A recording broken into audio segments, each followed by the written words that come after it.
Let's continue on with the Grand National Roadster Show, everybody. America's most beautiful roadster. Here it is out of Squeeg'S Kustoms. And not only that, they also took home the Triple Gun Excellence Award. Definitely the glitz, the glitter, the glam would have had to have come from Squeeg'S Kustoms booth. Here it is in Pomona, California.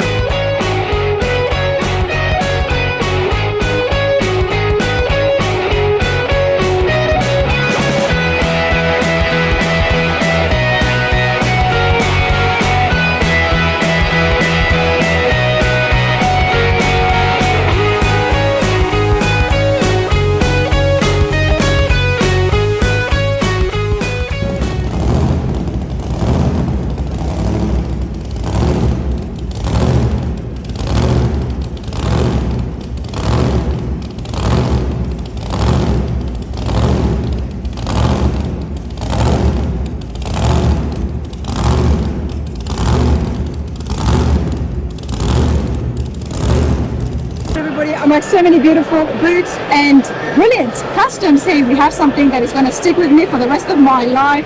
Check this out. I'm here with Doug. Doug, how's it going? Good, how are you? I'm good. Squeeg'S Kustoms, you know, I've heard the name so many times and the work is very well known. However, you are here for the first time on Rana's radar. The paint speaks for itself, but tell us a little bit about yourself and your role here in the industry, why so many people know about it. Well, Squeeg's is my dad. He started Squeeg'S Kustoms back in 1964 in Ohio, doing primarily custom paint, just paint. The only cars he would build for himself. 74, he moved to Arizona and continued his custom painting career. And then 1986, I graduated high school from Ohio and moved to Arizona. Went to work for him. Learned how to do everything I know how to do today by watching him. He never sat me down and taught me anything. I always learned by paying attention to what he did. He only told me when I did something wrong. He never said anything about if I did something right. If he didn't say anything, that means I did it right. Yeah. So I worked really hard. I mean, I stayed in the shop. I didn't do much anything else. At my weekends, I'd be working on my own cars. So by 2004, he retired, moved to Sierra Vista, and I took the shop and made it bigger. When it was him and I, it was just me. It was him and another guy and me, and that was the only guys in the shop. Smaller shop. We had probably 3 projects, and then when he left, I grew the shop even bigger. So today, and now we have 17 guys, 20,000 square foot building and several projects. So I've really grown it from when he had it. It's definitely a very busy shop, everybody. I have tried to get in there, but I know there is so much that happens and you guys are always busy. I'm working. That's what I do. Okay. I don't take much time off. I work. This year I'll take time off. So. This year you actually will take time off. You know, I have been told by so many of your peers as well that your dad was absolutely brilliant in what he did, and you have done him so proud. Yeah. And I think that's the industry recognizes that. It's not just, you know, when they think about, okay, he's just taking on his dad's shop. This is not the case. You've actually learned and perfected it, maybe even more so. And I can say that because I didn't know your dad. Yeah. But from what I hear, you've really done him proud. Well, that was my whole goal in life when I went to work for him, was to make him proud, and he tells me that he's very proud. He's 85. He lives in Sierra Vista. He still works on cars, and you know, when I worked with him, it was a very different relationship than I have with him now. He definitely didn't want to show favoritism or anything like that. So he was very old school. Had to learn the hard way on everything. So because you've got siblings? Pardon? You've got siblings? Yeah, I do. I have a brother that lives in South Carolina and a sister lives in Ohio. My brother, he went a different route. He works at Boeing. Smarter move than what I did, but he probably has a retirement. But yeah, this is what I've always wanted to do all my life, and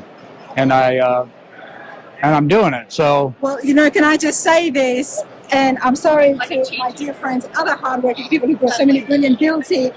This has stolen the show. And it's not just because of the noise, but there is so much here. I've been fascinated for the last 2 days, and I said I needed to see what's inside. From the glass to that brilliant block, the noise that we heard when it pulled in. Yeah. And of course, the paint job needs a moment all on its own. Doug, start from the beginning, please. What did you start off with? What are we looking at here? It's a Dodge A100 pickup. The project started back in 2009. Rod and Custom did an article. They asked all their artists that do artwork for Rod and Custom. They asked all their artists to talk to their favorite builders, ask the builders what they would build if they had the time and the money. The artist is a good friend, Jimmy Smith, who did artwork for Rod and Custom, called me. I told him about this crazy concept idea of a A100 with the engine and the headlights, all this crazy shit, and then he rendered it. And then when the magazine came out, they put a small picture of it on the cover, and I started getting phone calls that I should build it. So I found a A100 body in Redding, California. So how did you come up with this idea? Well, where did the vision come from? Back in Ohio, my dad once had an A100. I mean, it wasn't none like this, but I've always liked them. When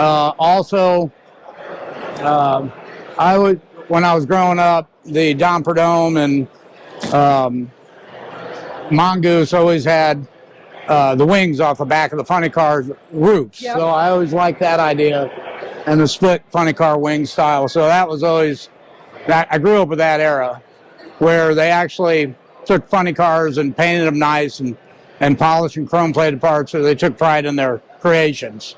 So it really is modeled after like the early 70s funny cars when they were actually things of beauty. So this is yours. This is your dream. This is my own build. It's 14 years it took to build 14 years. Yeah. Goodness me, Doug. No matter you've been so busy, how does it feel, first of all, before we continue along after 14 years to see it finished? It's very strange to be at this point with it. I mean, two and a half weeks ago we put the body on, and that was monumental. There was a huge step into finishing it. The guy that created the chassis, engineered and fabricated the chassis, Matt Tom. He's an awesome guy, very humble, incredible fabricator. What would he have had to do to the chassis? He built the entire chassis. He built the entire chassis. Yeah, it's all tube chassis. There's nothing. The only thing A100 is the skin of the body. Wow, you really do like the funny cars. Well, correct. It's like a funny car style chassis. He built the tonneau cover. He built the twin spoilers in the back. He built the sheet metal aluminum tailgate. He built all the sheet metal on the inside. He actually was so thrilled that we were finishing it. He's been coming down to my shop for the past year every Friday and helping me assemble it, which is huge. So the guy is incredibly smart, educated. His engineering, his skills are just unbelievable. Wow. And on top of that, he's a very dear friend. Wow, the engineering can definitely be seen here. There is a lot happening here. Well, the engine's a 500 cubic inch Meladon block dual plug Hemi. It runs on a blown alcohol, so it creates a lot of power. It's mated to a 2-speed. As you can see, the engine's in backwards. It's mated to a 2-speed Hughes transmission to a Cassell V-drive with split drive shafts that run to the back. And that was all Matt Tom. He engineered every bit of it. Of course, this is how it was rendered by Jimmy Smith. And so we kept the idea of the engine up very high. So Matt made everything work underneath. Wow. People walking by and hearing it, you see it's like, unless you talk to the builders and the people behind the wheels, you're not going to get the real answers everywhere. That's what I encourage it. As much as they get tired of repeating themselves, if I don't ask, I would never have known that it's actually a Hemi. And now when I think back about the sound, it does make sense. Yeah, typically if you got plug wires going through the center of the knob covers. That's a telltale sign as well. Uh-huh. Thank you for that. It's an early top fuel engine is what it is. The plumbing on the top there. Yeah, I did that. work of art again. Yeah, Every aspect of this. yeah, that only took about an hour. Are you kidding with me? Yeah, I am. Thank you. Yeah, it's just phenomenal. Look at this, everyone. What's that in the back there? What is that? So that's the breather for the fuel system. I have a tank like this on the other side that runs alcohol. The alcohol's in here. These are levers for main valves and the fuel system. Alcohol is very high maintenance fuel. After you run it, you're to take all the lines off the engine and wash them out, because alcohol will kill all the aluminum fittings. So what I designed and plumbed were these 2- and 3-way valves hooked to these levers. This here, I'd put gasoline in. I run the levers up. I turn the fuel pump on. It shuts these valves off. It shuts the returns off. And when I turn the pump on, it'll cycle gasoline all the way through the system and dump it out on the front tank. And then it's stored in gasoline. That way there's less maintenance. I don't have to take anything apart and clean it. So it's all on board. It's an onboard wash system. Has this been done before? I don't know. I did it here. I didn't want to take lines apart, so I came up with that. I don't think it's been done before. I don't know. Maybe. Wow. Right, let's continue along. First of all, how many movers? Do we have a number? If I remember, it was 540 something. A local guy, Chip Quinn, did the louvers. He's very good at it. I have a louver press, Okay. but there's so much time into those panels that Matt Tommen made. I didn't want to louver them and screw them up. So I just had him do the louvers on his own louver press. Well, I think you had your work cut out for you when it came to the plumbing, the engine, and of course the paint. Well, the engine was, we tore it down. Roger Beckman put it all together. I had help with John Alleman of Sheep Herder, Top Fuel Altered. Between those guys, we assembled that engine, and it's perfect. It's a wonderful high horsepower engine. Sign, you know. We're thinking around, because alcohol, around 1,500 to 1,800 horsepower. We love the sound, you know that. Everybody was here when you pulled in, and all I could hear cheering and them saying, "This is hot rodding."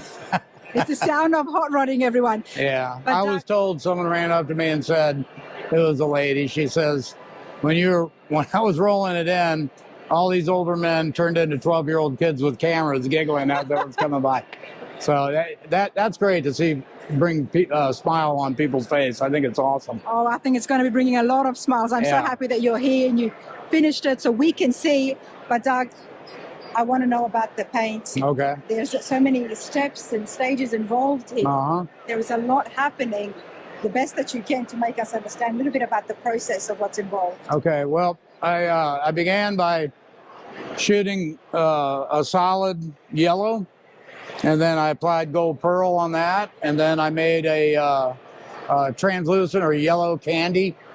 I put 4 coats of candy on it, cleared it, sanded it, and then I laid all these panels and this design.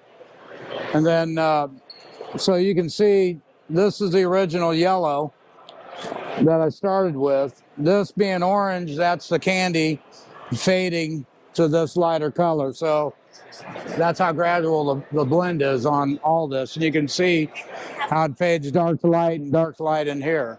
For a second, I thought it was the lights yesterday when I was filming it, and I couldn't tell whether it was a fade. It is a fade. It is a fade. Yeah, to give you, again, that lightest yellow is what I started with.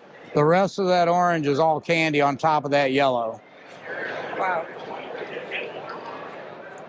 And then all the other colors just fell into place what I thought it needed to be. Is there a signature here from you on the? I don't sign anything. No, You don't sign? No, my dad always said don't sign them, so never will. I mean, everybody knows it's mine, so no one's going to mistake that. Right. That's for sure. Let's walk around the back so everybody can see the fence, and then I do want to see the cab, and as well as that, there's also the 32 that you've got competing for Ambr. Yeah, we have one in Ambr. 3 very different builds. Can I just say that? Yes, yeah, color.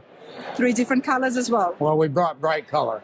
Bright So color. all these are real bright. The color That light blue on that car, it's brilliant, and yeah, we think it's great. I would like to have a look at it close up for a few minutes as well. But before anything else, let's take a look. I'm very curious what the inside looks like and why the color of the windshield is this. Oh, look at this pink. The color, well, that's what they drag cars typically had red Lexan, yellow Lexan, like in that car. It's just a drag race thing. Okay. There is so much that has happened here. It's not just about the noise. It's not just about having a big engine. The engineering is absolutely Yeah, the brilliant. engineering is primarily that's the latch to get in. You hit it down. The bullet. Yeah. The engineering primarily is Matt Tom. He did the sheet metal in here, the chassis design, the drivetrain design. That's all Matt Tom. I handled the body and paint, and the modifications on the cab, and assembly, of course. How do you drive it when it's so low like that? I just got to be really careful. You don't go over bumps. No. The latches here, something you've made yourself? No, these are stock hinges. I just do, they're quick release pins so I can get the door off. Okay. This is insane. What did your father say when you saw it? He's very proud. He was Yeah, very he proud. loves it. Yep. This is awesome. Then you've got something that is really sparkly, and I know that all the ladies in the last couple of days have been drawn to it. No, that's funny. Let's have a quick chat about that. What? Let's have a quick chat about... About No. ladies? No, not about the ladies. You didn't know what you said? No. I can't understand what you said. I said your other build here that you've got, the The- metallics, the purple, Yeah, you had said very popular with the ladies. with the ladies, right? Yes.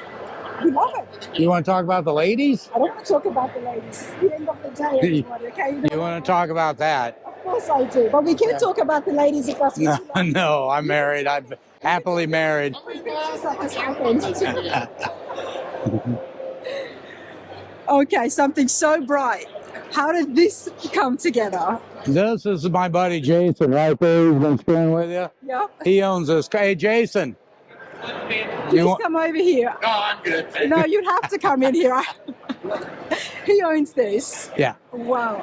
And he had us build the Ambr car for his wife, Okay. And his wife is here as well? Nicole, the dark-haired chick. Okay. Hi. I would love to get them. And this That's is between you and them. very different builds. Uh-huh. Well, Doug, help us with some of the technical stuff. What am I looking at? What year is this, and what have you done to it? It's a 33. Again, Matt Tom did the chassis. He chopped it and assembled the drivetrain. We got it and did the paintwork and assembly. It's not quite finished yet, but this is modeled after the Mooneyham and Sharp 554 Coupe. And that was a drag car, fuel coupe back in the 60s. So we always loved that. And Jason wanted something like this, so we did it. I painted it metal flake and candy. I'll definitely be looking that up because I'm not familiar with it. First time The I've ever Mooneyham Sharp Coupe. You don't know what that is? No, I don't. But I'll be looking it up and hopefully putting it on the screen for other viewers, and most of my followers would know it. Okay, it's a 554 Mooneyham Sharp Coupe. Okay. And You should know that car. I should know that car. But I'll be looking it up. Okay. This is exactly what it was like. No. This is modeled after it. It was inspiring to build this. So if you see the car, you'll understand. It was a drag car. Check it out on the screen. Yeah. Had to have a look at it. So that's all I can say for now until I see it when I get home. But one of the things that stood out to me besides the beautiful paint is the see-through grille. Yep. Again, Mooneyham Sharp. That actually had it. Mm-hmm. The radiator's in the back on this one. Where are you guys out of? Arizona. You guys straight up killed it. Thank you. I'm like blown away by it. That's my favorite car here. Oh, thanks. Hands down. Thank you. Like out of all the, She's Oh, you didn't? She's live. I'm so sorry. Yeah. Please keep going. No, like This that. is what I'm talking Like about. I was looking at the detail work on that, like looking at all the Ambr cars, and I'm like, it's funny. There's certain things. One of the cars, we're looking at the shock mounts, and somebody ran a nylock on it, and then we walk over to your car, like, look, why wouldn't you put a chrome acorn with a fender washer to clean that up? Yeah. I'm looking underneath, look at the 9-inch underneath, fully chrome back. Yeah. So I'm like, Had to get back into the that's car blew my mind. You know what I absolutely love when we do, not when you builders bring some of the historical cars back into today's day and age. Yeah. It helps educate us. It helps people like me understand and see what was going on back then. But all those cars from the past, that's what inspires guys like me, Jason, the owner of this car. When we grew up, those were our heroes. All those old drag cars, funny cars. That's what, when we were kids, that's what we fell in love with. So now that we're old enough and talented enough to create them, and that's why we're doing it. I mean, there's a young generation that's getting in, and there's a lot of young kids and younger generation in the hot rodding that study that, and they know it. But since we grew up in the 70s, it just comes naturally because that's what we always looked at, and that's what you seen at the track. That's what you seen in magazines. There is no internet. So you had magazines, so you'd sit at home and read the same magazines over and over and over until it's ingrained in you. So all that stuff still sticks with you, and then you get to an age where you can do it. This is what you do. Like this is modeled after the early funny cars when they took pride in their funny cars with custom paint and chrome plating and polishing, where nowadays funny cars are decal wrapped and charcoal and flat black, and they look terrible. But it's all a business now. It's all about winning. They don't give a shit what they look like. When they used to look like this in the 70s. So when I was a kid going to the track in the 70s, I seen stuff like this. It sticks with you. I mean, it's burned into your head, and that's what drives you. I love that. Absolutely love that. And like I said it before, bringing historical cars like this, bringing some of that culture that has shaped the industry helps us and helps the next generation understand. Well, if anything happens with these two cars and even the Ambr cars to inspire the younger generation to build crazy stuff like this, be bold, be loud, not the same old Drismal colors and Cerakote. That's Granite's course. Yep. Flat black, Cerakote, charcoal, cloudy sky, miserable day colors, you know. You know, when you walk down here, this is where the sun's shining. And then we've also got an absolute beautiful sitting on the clouds, like it's floating on the cloud, the Ford up there. Yeah. We're going to have Right. a look at that, and I'm going to have a chat with Nicole and what was that, the gentleman's name, the owner here? Jason Wolfswinkel. Going to have a chat with Nicole and Jason as well and see how it all came about. But Doug, absolutely brilliant. I do appreciate your time.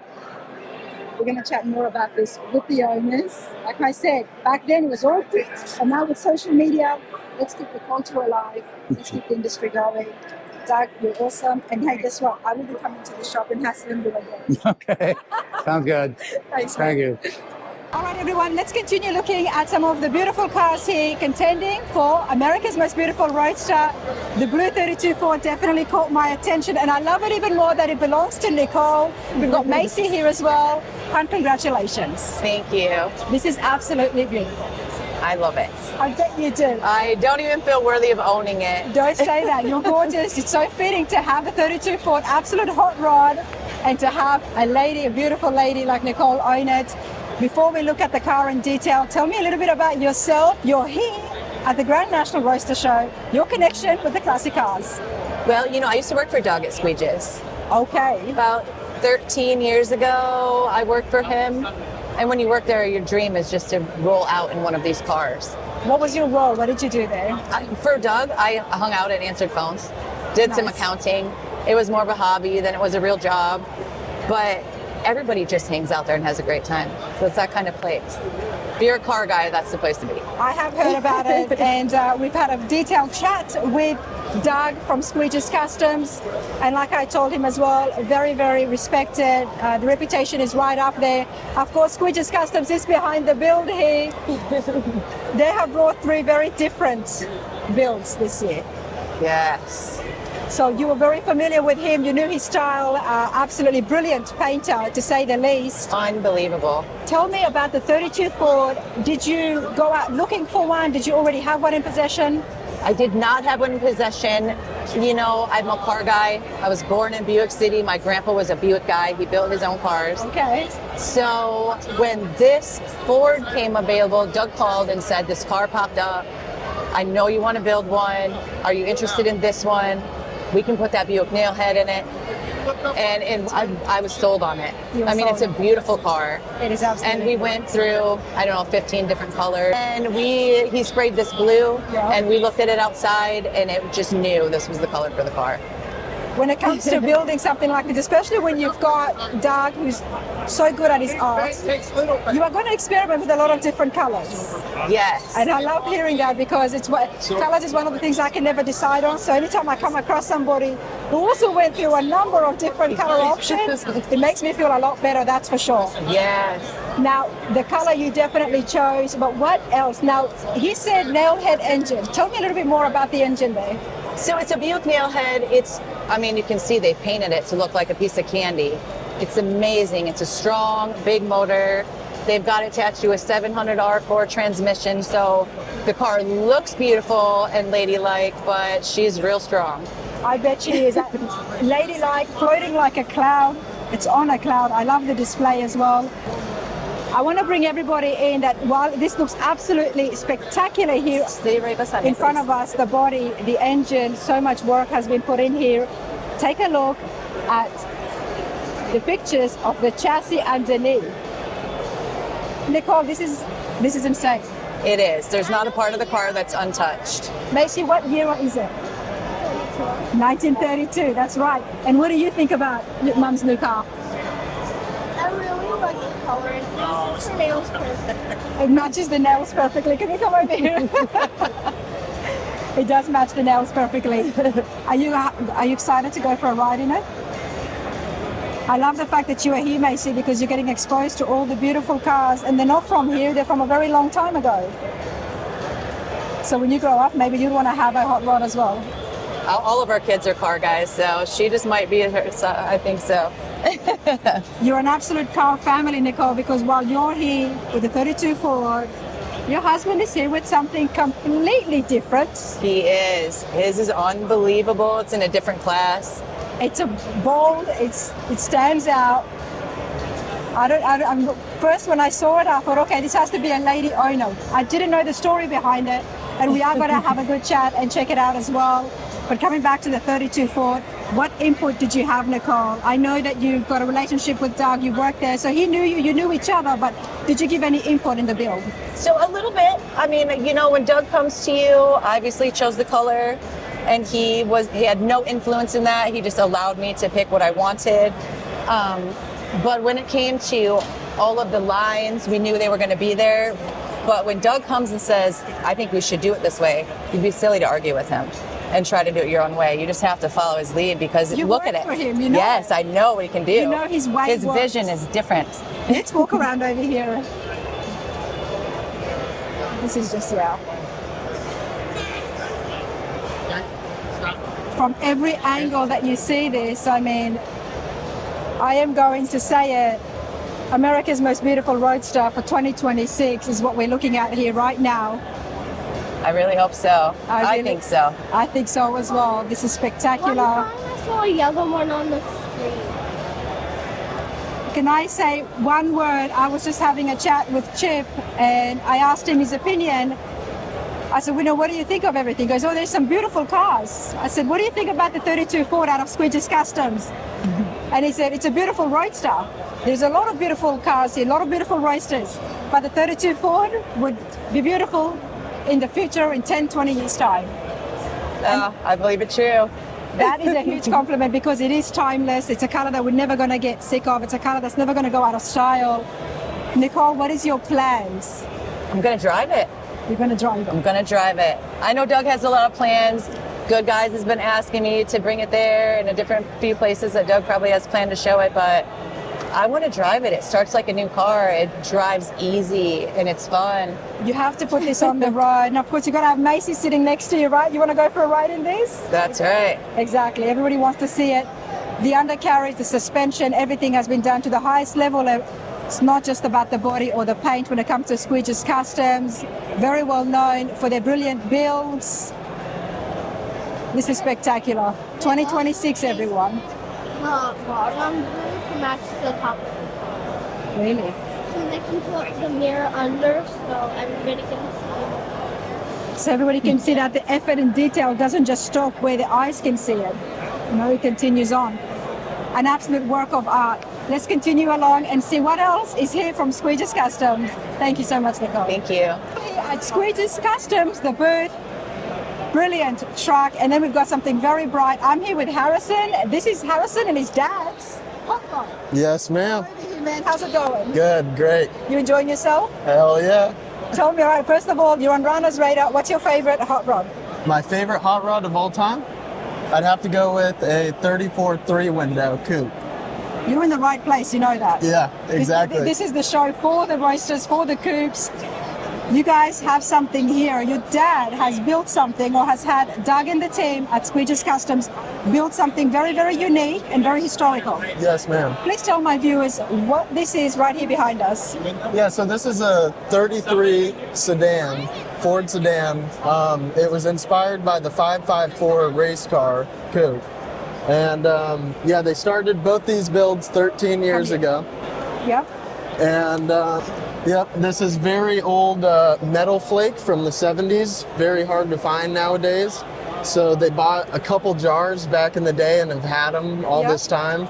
And we finally painted it about a month ago. And it came out amazing. It looks beautiful. You know, everybody keeps telling me that this is very historical. Yes. What is the story behind this? Yeah, so the 554 car was very historical and has been around since the 30s. It was kind of this style. This is what we modeled it after. And yeah, that car's been drag racing since 1930. So definitely a lot of history, a lot of 60s, candy paint, obviously, with the panels, just really ties everything together and makes it perfect 60s race car. Harrison, I can't stop looking. I mean, when you look, like, you can't take your eyes off it, and I think that's what one of the most brilliant things about it. The other thing that Doug was telling us is, I said, I love the transparent grille. Yes. And he's like, that's what they did in the 60s. Right. Yeah, the 554 car especially had a blue one, and to do that, you kind of have to move the radiator to the back of the car. Okay. Or else it would be covering all that, you know? So we don't need airflow anymore since it's back there. So you can have this plexiglass and see the whole motor sitting in there. And I think it fills it up very nice. Oh, it's just perfect. Tell me about the motor. Yeah, so the motor's a blown Hemi on alcohol, just like this one. And it's got zoomy headers coming out the bottom. Roger Beckman built it. And it's not running yet, but in the next 6 months it'll be running. Okay, but what about the suspension here now? Yeah, so this was all done by Matt Tom. He did all the chassis work, all the suspension, and he's very particular with everything needs to have a function. Okay. So everything has more than one function. It tried to tie everything together and have everything functional and sturdy. So this steering, these suspension parts will never break. Custom from Matt Tom. Okay. You'd probably want to do an interview with him about this car. This is his baby. This belongs to your dad, Jason. Where do you see him in the car? I know you're pretty happy about it. I mean, look at the smile on this guy's face. Yeah, I definitely, I don't know, he's a big guy, obviously, so the roll cage kind of messes with entry and exit. Okay. So I feel I may be doing a lot of the hopping in, hopping out, moving it. But yeah, this is a clutch car versus an automatic. Yep. So it'll be a little bit more spicy. That's the reasons, Jason, take note that that's the reasons you may not be driving this as much, if at all, and why Harrison would have to drive it. You know? Exactly. I'm gonna have to. We'll have to get Jason in on this, but he's a little bit camera shy. This has been done really well. I do hope to have a chat with Matt one of these days and get a little bit more inside his mind and to see how the engineering unfolded. But this is just, spectacular. Yeah, here, if you check out his cantilever steering rack, that's all custom work. Going through the fender. It's only on one side, obviously. And this was obviously built from the ground up. Yes, ma'am. We didn't start with a 34 at all. No, I believe we did. Okay. But stock, obviously, big windows, did the chop first, did all the body work, and then Matt built the chassis, and then they put the body on and went into body and paint. So it is an all steel 34 coupe. I believe so, yes. Love it, absolutely love it. And the fact that we've got the Hemi and the blower in there, we know it's going to be really, really rowdy. With the noise, with the color, the bold colors, you're going to see this from a mile away, probably even 2 miles away. But yeah, it's spectacular. Hey, Harrison, I'm so excited for you because let's face it, you're going to be driving this. Yep. Nice to meet you. Nice to meet you too. Thank you so much. Let's continue along, everyone.